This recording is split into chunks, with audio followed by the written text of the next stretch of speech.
amigo de los amigos, huésped de predilección. Eres amigo y maestro, confidente y confesor, compañero en las vigilias, en la pereza, aguijón, en la soledad, recreo, y en los caminos, mentor. Serafín y Joaquín Álvarez Quintero. Sean bienvenidos a esta tertulia. Agradecemos la presencia de nuestras autoridades de esta institución, agradecemos a los maestros que nos acompañan y asimismo a ustedes, chicos, por su participación en este evento. Muchas gracias.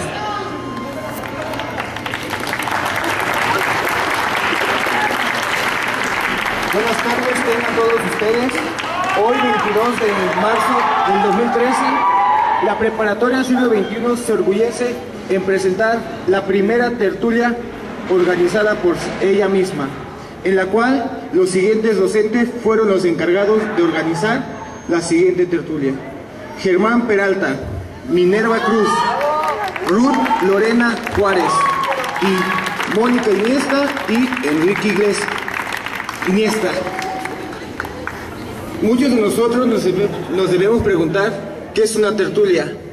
Una tertulia es simplemente una reunión informal y periódica en la cual se toman temas de interés social, político y literarios, en los cuales se van a abarcar temas de arte, ciencia y filosofía. A continuación, los alumnos de la Preparatoria del Siglo XXI darán comienzo a la primera tertulia organizada por la Preparatoria Siglo XXI.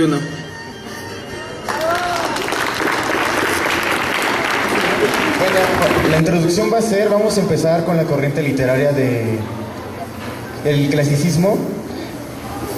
Atentos, esta corriente va más enfocada a lo mítico, a la lectura mítica. Es como el punto de literatura. De ahí nacen, bueno, de ahí se empiezan con todo. A partir de todo lo que vamos a ver ahorita, las lecturas son el reflejo de lo que pasaba en esas épocas. Bueno, en la literatura clásica, se centra más en lo que es la filosofía, puesto que hablan de Tales de Mileto con la ideología que tiene dentro de ella.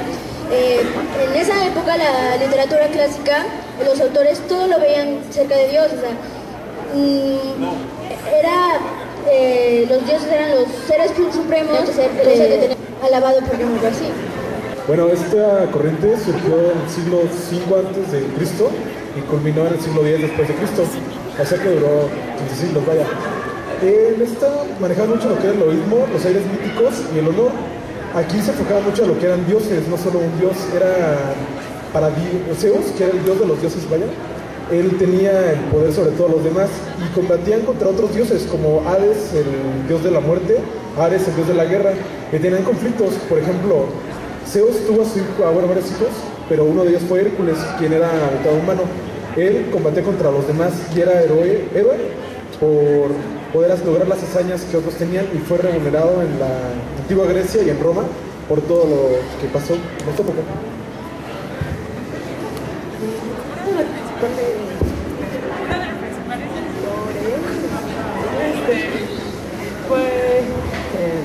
Homero con Ilíada, él habló así de todos los conflictos que hubo, el heroísmo que tuvo con todo lo de la guerra, y ahí se dieron los juglares. Los juglares son todos los que hacían nombre todo el heroísmo que abarcaba en esta época. Se dedicaban a ir impartiendo lo que es de forma oral, la literatura, iban anunciando todo lo que los autores escribían en ese tiempo. Y como nos menciona la compañera, la obra de la Ilíada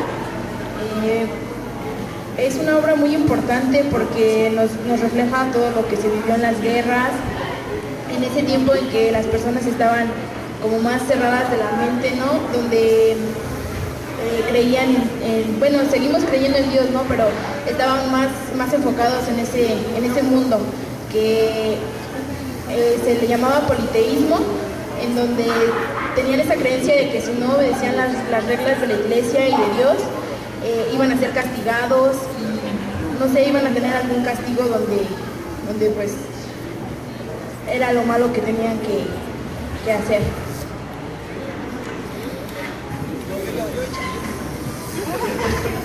Bueno, este fue el principio de estas corrientes literarias, y ya que es de donde se desprenden todas las demás. Mencionan aquí la obra de la Ilíada, que fue escrita por Homero. Esta habla de las guerras, porque como dice mi amiga Mayra, en ese tiempo era lo que se vivía.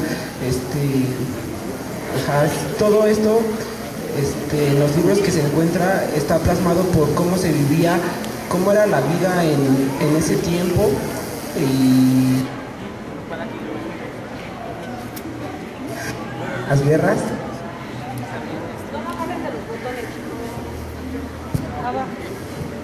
Y hablaba mucho de los dioses.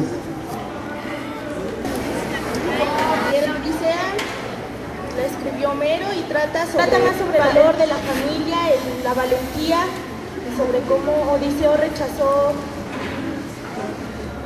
la vida eterna y ser un dios por el amor que tenía a su familia y a su hijo. ¿Fue necesario tener algún dios para formar esa corriente literaria? O sea, ¿fue necesariamente un dios o algún mito? No era de que fuera necesario solo un, sino que el humano por instinto necesita creer en algo o en alguien que está superior. Esto para tener un dominio sobre los pueblos y para que no haya un descontrol o homicidios o genocidios. Bueno, en todos estaban hablando acerca de las obras que estaban en ese género, pero yo quisiera saber alguna de las características para identificar ese género. Es el heroísmo, la belleza y las creencias hacia los dioses. Era más enfocado y tenía la belleza como principal. Se refería mucho a lo que eran los aires míticos y el honor.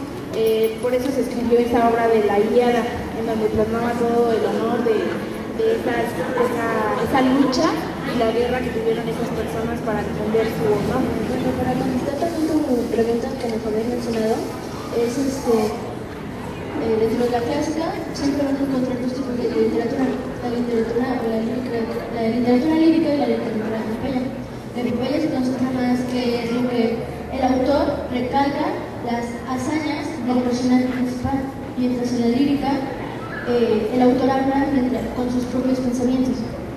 Esa es la gran diferencia que puedes encontrar en la clásica.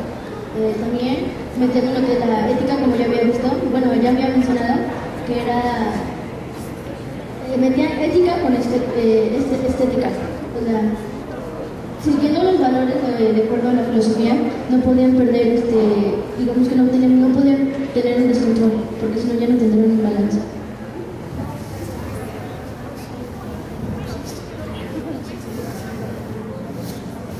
Bueno, yo voy a hablar acerca de la Edad Media. La Edad Media fue una corriente literaria en la que surgía más que nada el heroísmo, la belleza y pues todos los temas que tenían que ver con el centro del universo, que en ese tiempo se mencionaba que era Dios. En la Edad Media se concentraron en lo que fue la época del obscurantismo, pues que se dio lo que es la Santa Inquisición, no podían los autores expresar libremente. Bueno, también vimos nosotros con la maestra de lectura, bueno, todos los grupos de cuarto, de la mañana a las 6 de la tarde, la película En el nombre de la rosa, que es principalmente sobre lo que se trata esta época de la Edad Media, que solamente se enfoca el conocimiento de un solo Dios, no puede tener otro conocimiento. La película representaba la biblioteca como el conocimiento, y no pueden obtener otro porque no sé, si obtenían otras ciencias, obtenían algo más, se iban a desviar de su único fin, que era Dios en ese entonces. Bueno, ya recordé de la obra literaria, es la Odisea. Bueno, en ella nos mencionan que existen diferentes tipos de infierno en el que se encuentran las personas que tenían la libertad de pensar, como fueron Platón, Aristóteles, y se encontraban en distintos puntos. El infierno de la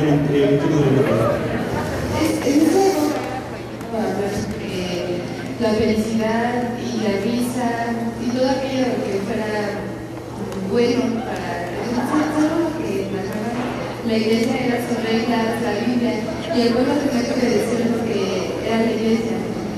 Los libros sagrados solamente lo podían ver los sacerdotes, y como en una película, pues había libros muy sagrados que decían como cosas que eran de la felicidad, de la alegría, y así se representaban queriendo saber más. Por eso era muy prohibido poder estudiar en esa época. La Biblia habla, en los libros es una reconocimiento. Entonces, las hojas de los libros no tienen cierto veneno para que creyeran que fueron como un asesinato y murieran de...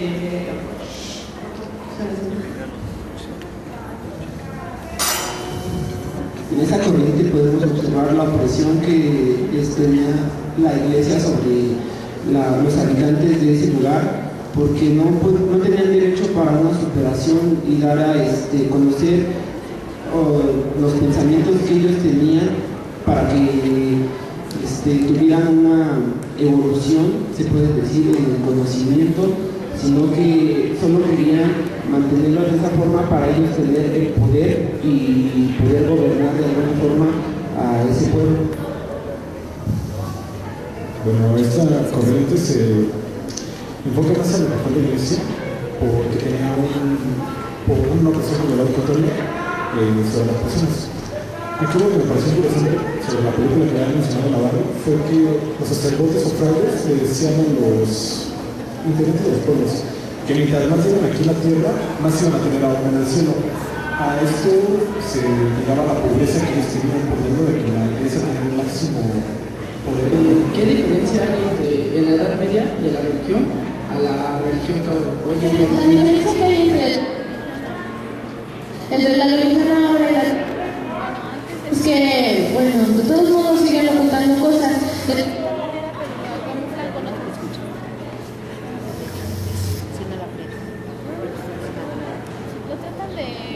Camuflar con otras cosas, ¿no? Por ejemplo, se siguen contradiciendo mucho por ejemplo, la homosexualidad, varias cosas son pecados, los ocultan. Tal vez muchos libros los tienen, que no quieren que sepamos. Hay muchos libros perdidos, la verdad, sabemos. Y antes la religión, bueno, la diferencia es que antes te mataban, te castigaban, te quemaban en la hoguera, te echaban el brujo. Si, por ejemplo, tenías algún tipo de conocimiento o cosas algo que no querían. Bueno, contestando tu pregunta, creo que la principal diferencia sería que en esa época era mucha opresión. Por eso estaba la Santa Inquisición. Alguien no se dedicaba a esa cosa de Dios o se enfocaba a otra cosa, lo mataban, lo torturaban. Creo que sería la principal diferencia. En la actualidad hay más libertad en Egipto. Por eso hay más religiones.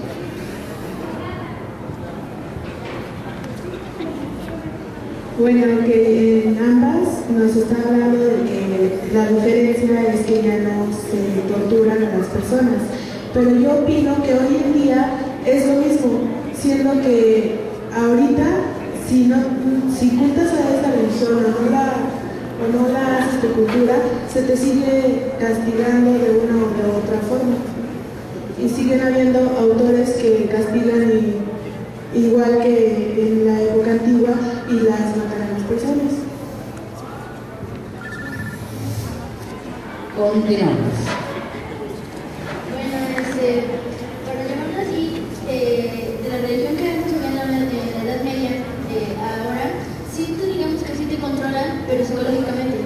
¿Por qué? Porque los sacerdotes, los pastores, los de religiones en general te dicen, si no haces esto, si no cumples esto, tendrás una acción negativa, por lo tanto tienes que seguir ese camino del bien. Entonces ya te vendrán oprimiendo tanto espiritualmente como biológicamente. Sobre lo que nos comenta, ¿te podría dar un ejemplo de cómo se dan en la actualidad las matanzas, como tú dices, en la religión?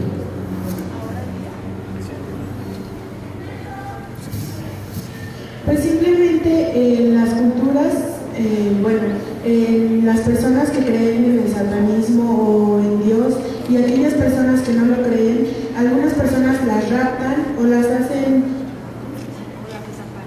o las no, pero ¿cómo se dice?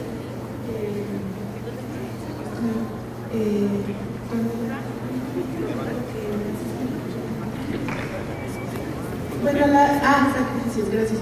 Es un sacrificio que hacen esas personas,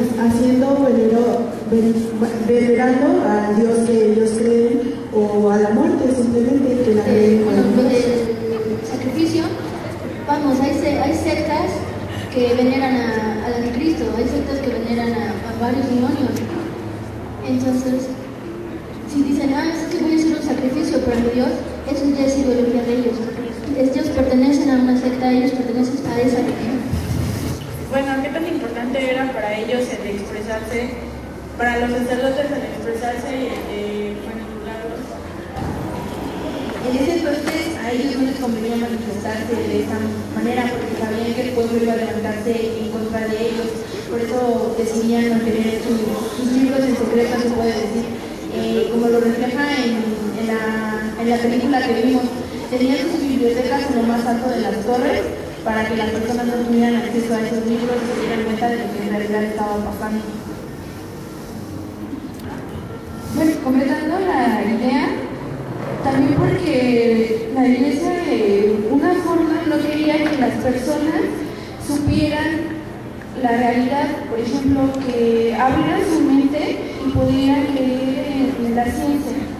Entonces necesitaban como que tenerlos atados para que nada más hubiera la creencia en Dios y nada más. Los tenían atados de esa forma porque ellos lo único que querían era que hicieran lo que ellos hicieran, teniendo como un líder hacia ellos, como si fuera poder. Nosotros los tenían guardados para que ya no tuvieran conocimientos ni pruebas para que resaltaran todo esto.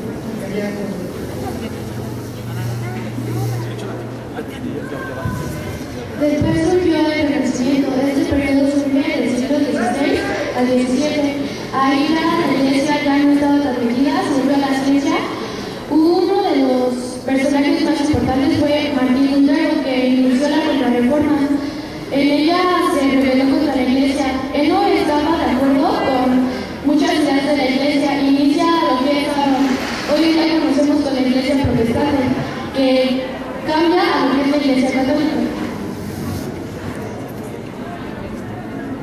También se conoció mucho un autor, William Shakespeare, que sus obras más importantes fueron Hamlet y Romeo y Julieta. En Romeo y Julieta son una pareja que apenas se conocen en el primer día y se enamoran. Un romance muy breve de 3 días, en el que al final casi, hay muchas muertes ahí, y ahí lo que se trata de ver es cómo se rebelan estos dos chicos contra sus familias para poder estar juntos. Dos familias enemigas tratan de hacer lo imposible, hasta lo imposible para mantenerse juntos.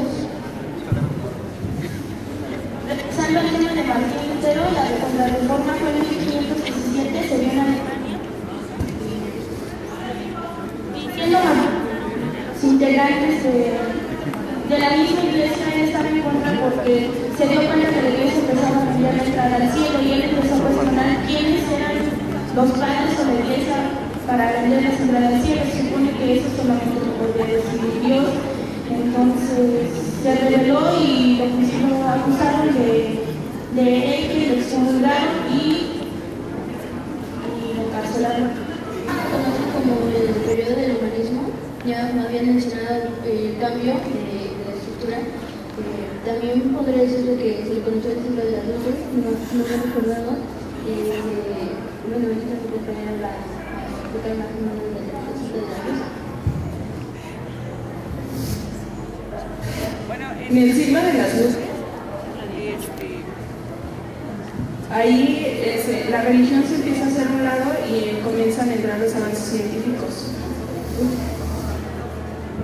Bueno, en esa época como desde el siglo de la luz se empezaron a quitar la ignorancia que tenían hacia la religión, abrieron más su mente y los libros iban más enfocados hacia otras ciencias. Bueno, mediante este tiempo también se dio lo que es la teoría heliocéntrica, que la rechazó Nicolás Copérnico, claro. En esta se muestra que se estipulaba, y había dicho la iglesia, que es los movimientos del sol y todo eso, pero realmente él llegó a desafiar esa teoría, lo cual me parece bastante importante, no para ese tiempo también, sino para ahora. ¿Por qué? Porque es algo que tanto en la geografía como en historia, como en distintas materias nos podemos dar cuenta, y realmente cabe destacar esta aportación que hizo este científico. Pasamos a la siguiente tipo de literatura, que es la del barroco. La del barroco se caracteriza por resaltar toda la belleza, no solo en la literatura, sino también en los edificios.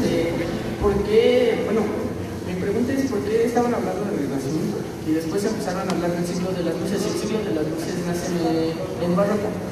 O sea, no terminaron de estudiar.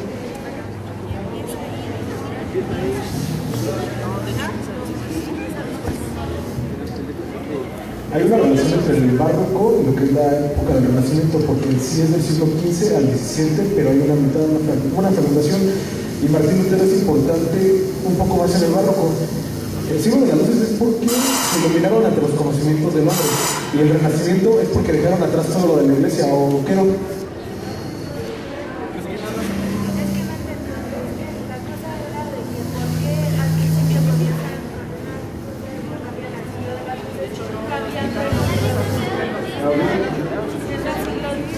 Literatura barroca, uno de los libros que leí fue Fuente Ovejuna de Lope de Vega. Este libro habla sobre el dominio que tenían los reyes católicos de España sobre la gente, ya que era la época del feudalismo y tenían que pagar un tributo, principalmente los esclavos y la gente más pobre. Entonces la gente se empieza a rebelar y empieza a matar a los cobradores feudales para ponerse en lucha, y así es como se fue aboliendo el feudalismo.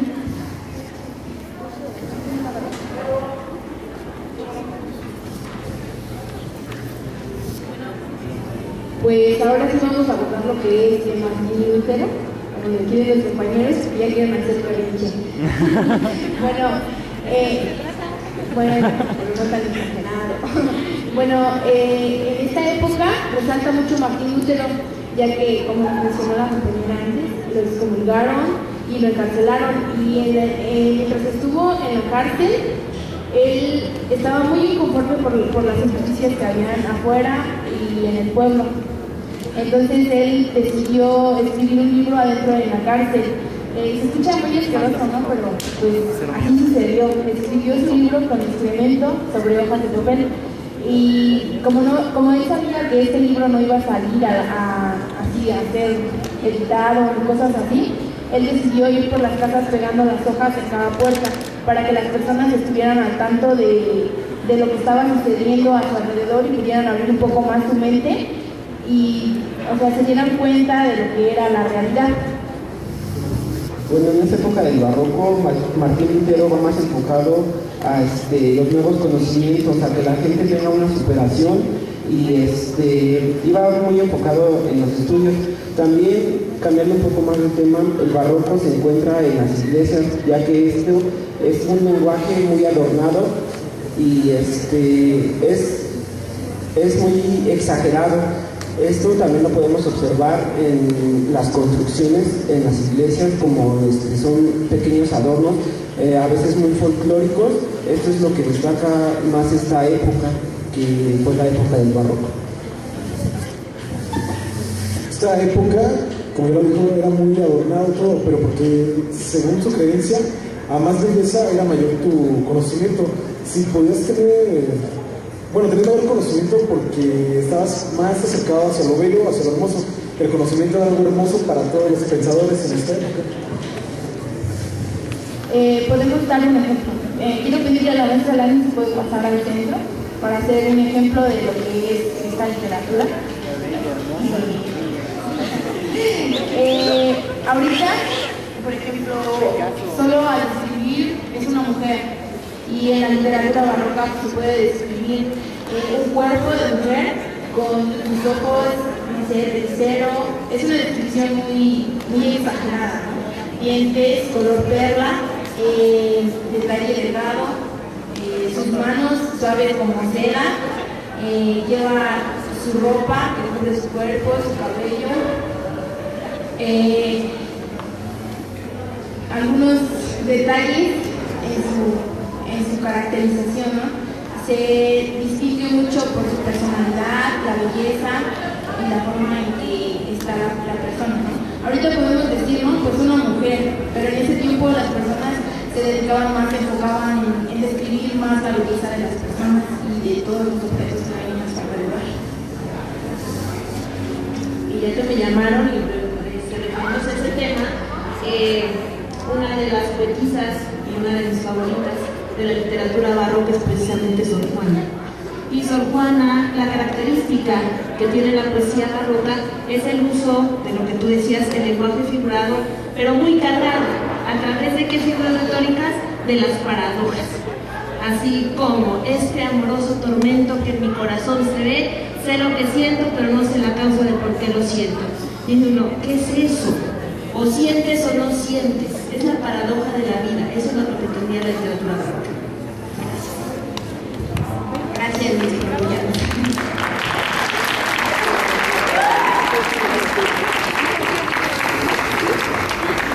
También esta literatura, más que nada eran los lujos. El que tenía más lujos tenía más conocimiento. Todo era adornado y era una exageración y cayeron en una economía muy baja los que no tenían para adornar sus cosas. La iglesia era la que adornaba más porque se adornaba con oro. Ella prohibía todo eso de la época barroca, pero fue cuando ellas son las que más adornaban con esta época. Sí, bueno, también pues no les importaba cuánto gastaban con el fin de que tenían que adornar para de cierto modo representar el poder que también tenían en la sociedad. En esta época todavía no, sí se podían expresar, pero no todavía con toda seguridad, porque había ciertos conflictos y por eso Martín Lutero acabó la cárcel. Bueno, han estado hablando de lo que es dentro de la literatura barroca, pero ¿saben de dónde viene esa palabra? ¿Qué significa? Bueno, para los que no saben, ya sé que ustedes sí saben. Viene del portugués, que significa perla preciosa pero irregular. O sea, este término se me hace muy, con palabras así muy exquisita, o sea, como que muy elegante. Muy elegante. ¿Por qué? Porque quieren resaltar todo, o sea, dejar de ver lo más simple y convertirlo en algo muy hermoso. Bueno, el barroco es algo bastante interesante, ya que, como dijo uno de mis compañeros, varios. En este se tomaba lo que era las creencias, la mentalidad, pero gracias a ello yo creo que se pudo llegar a muchas conclusiones, ya que había personas bastante sabias y personas que definitivamente pues alardeaban mucho de su inteligencia y su ¿Por qué era conocimiento. importante el conocimiento en esa época?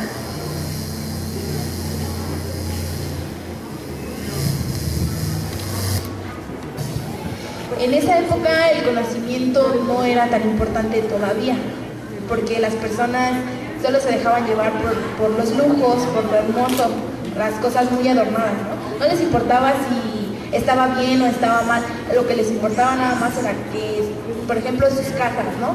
Vamos a un ejemplo, que su casa de la fachada se viera hermosa para que destacara alrededor de todo el pueblo, el lugar en el que vivían.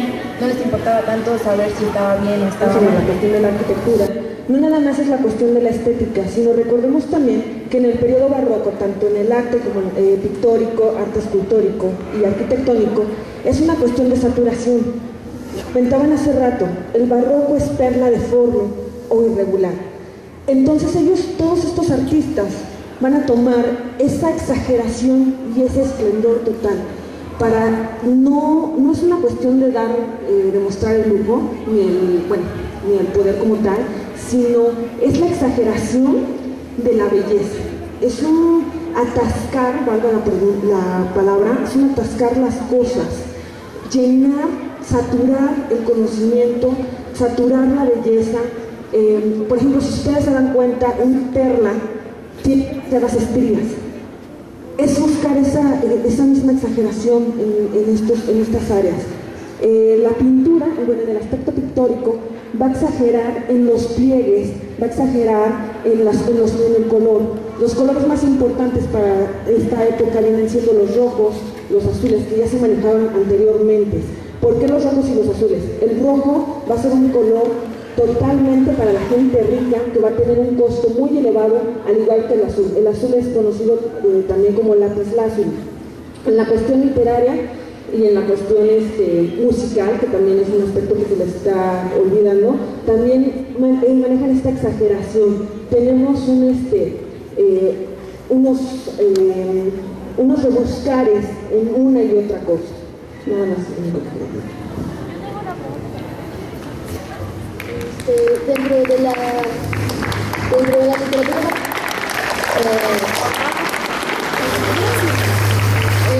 dentro de la literatura barroca entra lo que es la escultura del David, o sea, porque lo tallan, no me acuerdo si es el nombre correcto, pero tallan al humano de una forma perfecta, pero ¿qué tiene que ver con la imperfección? O sea, ¿qué es el humano o cómo? Bueno, el David no es barroco, el David es renacentista. Entonces, si nosotros hablamos de que es una escultura renacentista, estamos hablando de una época que busca la belleza, es un retomar, es un renacer del periodo griego. Entonces lo que ellos buscan, los renacentistas, es tomar todas esas estructuras, porque resulta que en este periodo es como un descubrir de Grecia. Recordemos que con el tiempo las esculturas se van a través del polvo, de las tierras, etcétera, etcétera. Hay arqueólogos que vienen a descubrir otra vez Grecia, y en este periodo especialmente descubren un lugar que se llama Pompeya. Entonces descubren, les encanta todo este esplendor que tiene Grecia, toda esta blancura del mármol, y lo retoman para el Renacimiento y crean todas estas figuras con la estética imitando el periodo griego. ¿Sí responde tu pregunta?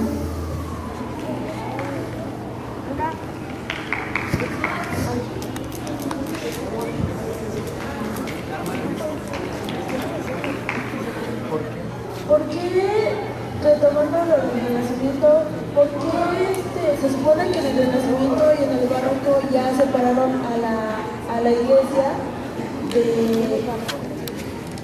de todo? Entonces, ¿por qué en el Barroco la vuelven a retomar? O sea, se refiere mucho a la iglesia, siendo que en el Renacimiento ya la separaron, ya se alejó de todo. Bueno, porque como lo había mencionado Martín Lutero, iba más enfocado al aprendizaje. Por eso, como la iglesia era una forma de impedimento que no permitía una superación, por eso fue quitándose poder a la iglesia para que tuvieran un alto conocimiento en eso. Si bien es cierto, Martín Lutero tuvo mucha influencia, pero no solo fue, de ahí empezaron a surgir más personas que empezaron a ver que la iglesia los tenía atados y tuvieron que buscar otro medio para subsistir, porque ellos vivían en la pobreza o miseria, y los únicos que estaban acercados a la iglesia eran los que tenían mayor economía. O sea, no fue tan separado, solamente fue una división, pero de cada persona. No creas que el gobierno dijo de la iglesia te apartas y todo lo demás, sino que las mismas personas hicieron esa separación o esa división. En el Renacimiento explicaron tus compañeros que se habían dejado, y luego tú misma empezaste a hablar sobre Martín, y empezaste a hablar luego de que en la iglesia y en la iglesia y en la iglesia. Nunca respondiste mi pregunta a ninguno de los tres, porque ustedes se basaron mucho en la iglesia, sabiendo que en el Renacimiento ya se había alejado. Si ya se había alejado, así se iban así se iba basando, y ustedes no lo hicieron así. O sea, primero dicen que se aleja, después dicen que no. O sea, yo te respondo. No tiene sentido lo que están haciendo. Yo te respondo. Bien, como dice la compañera, les encantaría que participaran los espectadores. Neoclasicismo. ¿Quién puede participar en el momento? El clasicismo es la corriente literaria en la cual se quiere retomar lo clásico, lo cual quiere decir hablar de guerra, cosas épicas y todo eso, pero ya con un tema más avanzado, sin estar tanto una religión o algo. como por ejemplo que son hacer obras como la de Dante Alighieri, la de la Divina Comedia, imitando al clasicismo, porque ellos pensaban que el clasicismo era perfecto. ¿Por qué perfecto? Porque usaba metáforas, o sea, usaba poetas y todo eso, o sea, perfeccionaron la mayoría de las cosas que era el clasicismo. Bueno, van a decir que soy bastante grosero. La verdad es que el compañero me robó en algo. Mencionó a Dante Alighieri, que es un autor de la Edad Media. Quiero saber que más o menos estoy bien o me equivoqué. Sí, es de la Edad Media.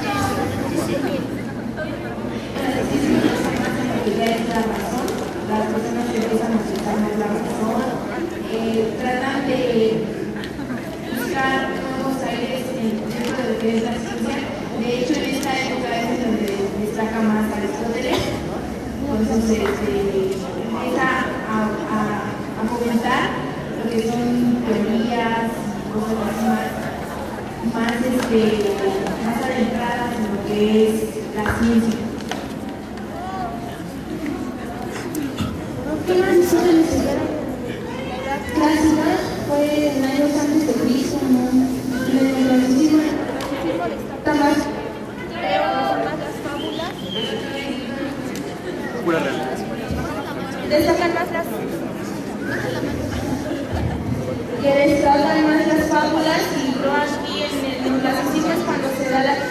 Hay un autor, no me acuerdo cuál, pero empieza la introducción de las fábulas que el neoclasicismo va más reflejado hacia una moral y hacia una perfección. Entonces en las fábulas te dejan una moraleja, que son animales o personajes que erran o actúan mal y al final reciben su merecido o aprenden una lección. Entonces en el neoclasicismo las fábulas que más se podrían dar a destacar es la liebre y la tortuga, y no recuerdo cuál otro. Creo que en el neoclasicismo es independientemente de las fábulas se hacen con la finalidad de que el lector entendiera más de alguna manera el mensaje de la lectura, pero en realidad si nos ponemos a leer un libro detalladamente nos podemos dar cuenta de que todos los libros nos dan una enseñanza. Solo es cuestión de captar, vamos sintetizando de alguna manera lo más importante y lo que sencillamente pues, nos puede dar un mensaje. Hablando de la literatura, ya lo más importante, ya lo había mencionado, fue la novela, el cuento, la fábula, la narrativa y la prosa. Fueron los que más predominaron en esta época hablando de la literatura.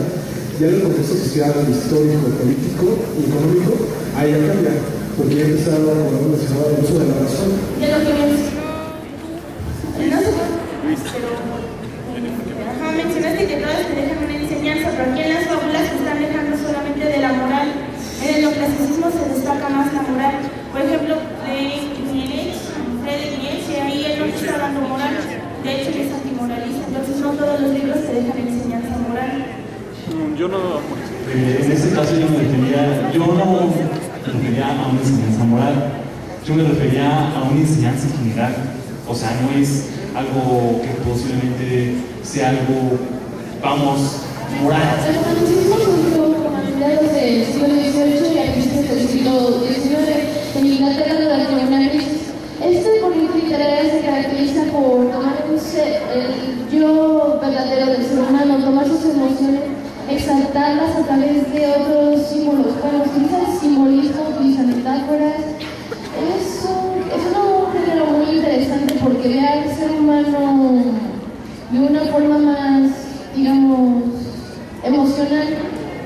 Una de las obras que más me gustó fue, bueno, dos obras fueron las del Gato Negro y El Cuervo de Edgar Allan Poe, justamente porque relaciona, en El Gato Negro relaciona su maldad con el gato negro que representa, bueno, se ha tomado siempre como una representación de la maldad, del satanismo, lo toma Así como el gato negro, cada vez que se crecía con él, crecía su maldad, pero él no quería dejarlo hasta que un día lo mata y vuelve con otro gato negro y comete varios asesinatos. Y en el cuervo, por ejemplo, trata de...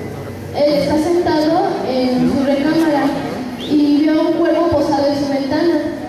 Entra cuando está recordando a Leonora un viejo amor y él representa la soledad. Bueno, el cuervo representa la soledad diciendo nunca te dejaré, nunca más. En esta época solo se deja llevar por lo que siente, por sus sentimientos, y lo expresan por literaturas, por hablando, todo, bueno, expresan. Entonces esta literatura se expresa más por lo que sienten, sus sentimientos. Este tipo de literatura también una característica importante fue que el pensamiento se libera más, entonces las personas tendían a lo que sería expresarse con mayor libertad, que expresaran sus emociones y sus sentimientos. Bueno, también otra de las obras de Edgar Allan Poe es la de El Escarabajo de Oro, la que nos habla de aventuras de dos niños que se aventuran a la búsqueda de un tesoro, ya que uno de ellos encuentra un pergamino en el cual se le muestra lo que a su aventura en la cual irán una calavera. Ellos inician su aventura, su amigo le cuenta al otro que lo que vio en el pergamino fue una calavera. Al abrir este pergamino, al encontrar el tesoro, lo que encuentran es una calavera, la que el joven niño vio. Entonces también junto con ella encuentran el tesoro.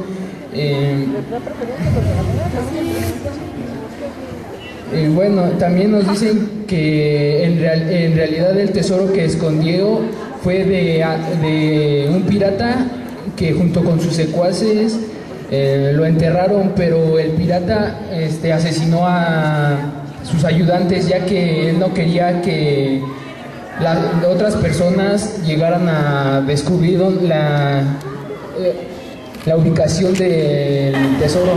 Bueno, están mencionando, se basan en el romanticismo para mencionar puras obras.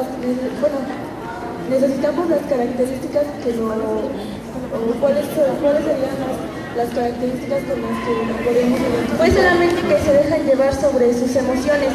E incluso también se incluye el dramatismo y la angustia. Y ya podría ser. Ok, chicos, sí, yo estoy de acuerdo que están hablando sobre las emociones dentro del romanticismo, pero esas emociones no son emociones del amor entre personas, es emoción a la patria, es esa pasión que se siente por la patria, por el país. Recordemos que tenemos gente que está luchando por su país. Tenemos un Napoleón que está atacando y que los demás buscan rescatar y amar a ese país, ¿no? Es una de las características principales. ¿Puedo hablar de una obra acerca de amor a la patria? Bueno, al principio, Les Miserables de Víctor Hugo. Empieza con un hombre de Jean que sale de la cárcel. Bueno, su condena se extendió después de haber robado una hogaza de pan. Sale y un padre se ofrece a ayudarlo y él se convierte, bueno, tiene una tipo de empresa de maquinaria. Y ahí hay una chica que es despedida de prostitución, se empieza enferma, ella muere y la niña queda a cargo de este hombre. Y la niña crece y bueno, la historia ya después se desarrolla las partes más importantes cuando el pueblo de Francia se va a levantar en armas contra su gobierno. Estaban hablando también de lo de la patria, lo que no sé si ya hayan comentado, ¿no? Fue que en ese momento ya se empezaron como por llamarlo así a hacer en lo que son los himnos de cada país. Bueno, ya concluido con este tema, vamos a empezar con la siguiente corriente, que es el naturalismo. Es una corriente que se enfoca más ahora sí que a la naturaleza. Es cuando empieza esta comparación del ser humano con la naturaleza. Por ejemplo, los árboles que hablan, caminan y tienen ojos. Bueno, también esta corriente del naturalismo nos dice que va enfocada a las conductas de los humanos. Esto era una similitud entre el humano y se puede tomar como el árbol. Aquí se tomaron de varias teorías antiguas que los árboles sí tenían vida, el humano también tenía vida, y empezaron a buscar similitudes entre ellos. También se interesaron en el por qué los humanos comían carne y podían comer vegetales. Bueno, aquí en las obras literarias lo enfocaban más hacia fábulas, porque ya les daban vida a seres inanimados, fueran piedras, vaya, fueran árboles, fueran el sol mismo y más. Esto para dejar un mensaje dentro de las personas, no solamente para tenerlos en la misma idea de superación, pero que se atienda a la demás gente. Se enfocaba mucho en esas cualidades de compartir y de tener una reflexión para así incrementar los conocimientos o la sociedad. Muy bien, un aplauso a sus compañeros y los participantes demostraron su conocimiento.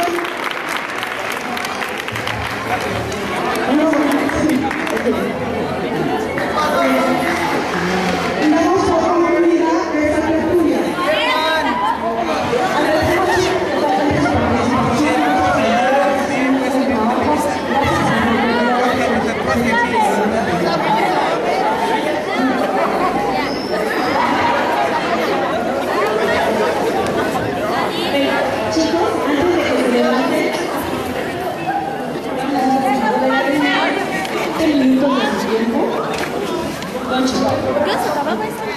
Esta pregunta es para todos, pero antes, ¿escuchamos, chicos? Debo felicitarles a los que participaron y también a los que están de espectadores por la información que nos dieron. Por lo que todos escuchamos, enunciaron las diferentes corrientes artístico-literarias y las características de cada una de ellas. Algunos me da mucho gusto mencionar algunos de los textos clásicos dentro de la literatura, pusieron ejemplos muy acertados de ello y también hicieron ver sus gustos y lo que les ha gustado y no. Ahora, les quiero hacer una pregunta, y eso va para todos, también para los espectadores. A ver, como es una tertulia básicamente literaria, y yo quisiera intervenir en muchas cosas, pero solamente voy a decir esto. Uno de los escritores más representativos del boom latinoamericano fue Mario Vargas Llosa. Él, cuando le preguntan qué es la literatura, él responde: para mí, Armando, para mí, la literatura son las grandes mentiras verdaderas. Cuando tú escuchas eso, dices, ay, ¿cómo está? Es una paradoja, lo que mencionamos hace rato. Pero es la realidad. Todo lo que nosotros leemos en las clases de la maestra, Miguel, son mentiras. Y van a decir ustedes, bueno, entonces, ¿para qué me sirve que estoy leyendo? Mi pregunta para ustedes es, ¿por qué la literatura son mentiras verdaderas y sin embargo nos hacen abrir nuestros ojos al conocimiento verdadero y auténtico del ser humano? ¿Quién me responde? Es importante retomarlo porque en ello nos damos cuenta tenemos que aprender más que nada acerca de lo que son los tipos de la literatura, como lo abordamos ahorita en esta tertulia. Y nos podemos dar cuenta de que existen diferentes tipos de literaturas, diferentes autores, diferentes gustos y personas que destacan en esos gustos, ¿no? Bueno, eso es importante para mí y esas mentiras, como usted dice, es importante para mí saberlo, ¿no? Bueno, yo entiendo esto porque puede ser que cada quien tiene una distinta forma de pensar, cada quien toma lo que cree que es bueno de lo que está mencionando el autor, cada quien tiene un punto de vista, eso es la verdad, porque nos sirve a nosotros porque cada quien busca la forma de superarse, encuentra, todos ven de distinta forma lo que nos está diciendo el autor, como él lo vio en ese momento, nos estaba dando su punto de vista. Nosotros lo podemos tener como una enseñanza al superarnos, al ver, al interpretar esto que él nos está dando y aplicarlo en la vida. Eso es por lo que son mentiras y verdades. Antes de que intervenga tu compañero. Todo lo que están comentando me parece sumamente interesante. Los textos que nosotros leemos son básicamente ficcionales, es decir, son producto de la imaginación de ¿quién? Del autor. Las historias que nosotros leemos no sucedieron, o sí tuvieron un referente real, pero le pusieron características verosímiles. Verosímil significa parecido a la verdad. En ese sentido son mentiras. ¿En qué sentido son verdaderas? En lo que tú y tu compañera muy bien asentaron. Son cuestiones vivenciales, muchachos. Y los temas son universales, pero cambian de acuerdo a las generaciones. Es decir, el amor, la soledad, la muerte. Todos los que estamos aquí lo hemos experimentado, ¿sí o no? Sí, pero no es lo mismo la forma en que lo veían en el neoclasicismo, como lo veían en el medioevo, cuando estaba prohibido leer, que hacías esto, la gente que nos gusta leer, hacemos esto, nos chupamos el dedo y le damos la vuelta a la hoja, como en la película de En el nombre de la rosa, y entonces eso te da a entender que el conocimiento en ese momento era malo, pero los temas son los mismos, y los humanos somos los mismos, chicos. Sentimos, vivimos, lloramos, nos deprimimos, estamos alegres. La visión que tiene la gente al momento de escribirnos es lo que nos hace ver nuestra propia verdad. Muy bien. Yo digo que son mentiras verdaderas porque yo me puedo identificar con un libro, pero mi amiga no puede estar igual identificada con el mismo libro que yo. Entonces son como diferentes puntos de vista. Son mentiras verdaderas porque principalmente lo que nos dicen es mentira, es pura ficción, pero a partir de eso, bueno, por ejemplo, en el romanticismo y los que exaltan tus emociones puede decir, por ejemplo, eso que están viviendo no es real, pero cuando lo ves desde tu punto de vista puedes llegar a una conclusión de qué es lo que tú sientes, no solo lo que se siente, y es como encontrar la verdad en uno mismo, principalmente cuando uno lee.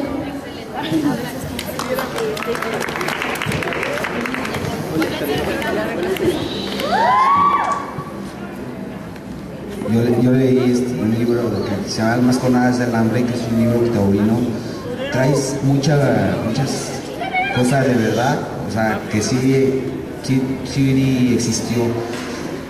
Por ejemplo, que ahí nace también el romanticismo, que era de unos toreros que se salían de sus casas a querer cumplir su sueño de querer ser toreros, y eso existió, o sea que eso sí fue real, no es ficticio. Ese es un libro a lo que muchos dicen que no existió, no era verdad. Y por ejemplo, y ya hablando generalmente, es que cada autor saca como que expresa sus ideas en sus intereses en un libro, ¿no? Sí, se puede decir que sí. Bueno. La literatura, chicos, básicamente es ficcional, ¿ok? Básicamente es ficcional y efectivamente, como ustedes comentan, nos hace ver más de reflejo de nuestra propia realidad y pensar. Y interviene la maestra y luego ya termino. Buenas noches. Definitivamente la literatura se dice que es ficción. Sin embargo, el leedor, o el lector en este caso, la va haciendo realidad a partir de las emociones, a partir de las vivencias personales que cada uno de los autores, uno de ellos favorito mío, Horacio Quiroga, autor uruguayo, ¿sí? A partir de sus vivencias personales, que es el tema la muerte, Él lo maneja a partir de personajes animales, enfocando todo el dolor que él sintió a partir de su esposa y de toda su familia y todo el contexto que lo rodeó. La literatura es belleza, la literatura es emoción y sentimiento. Gracias.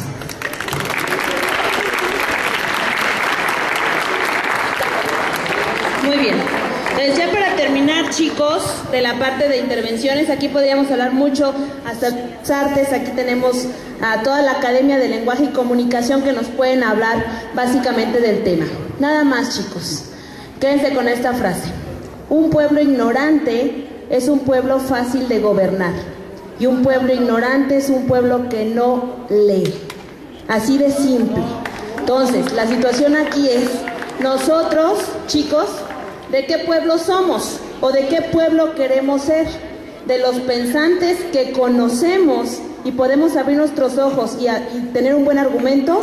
¿O de los que preferimos estar sumisos y que nos controlen? Gracias, chicos.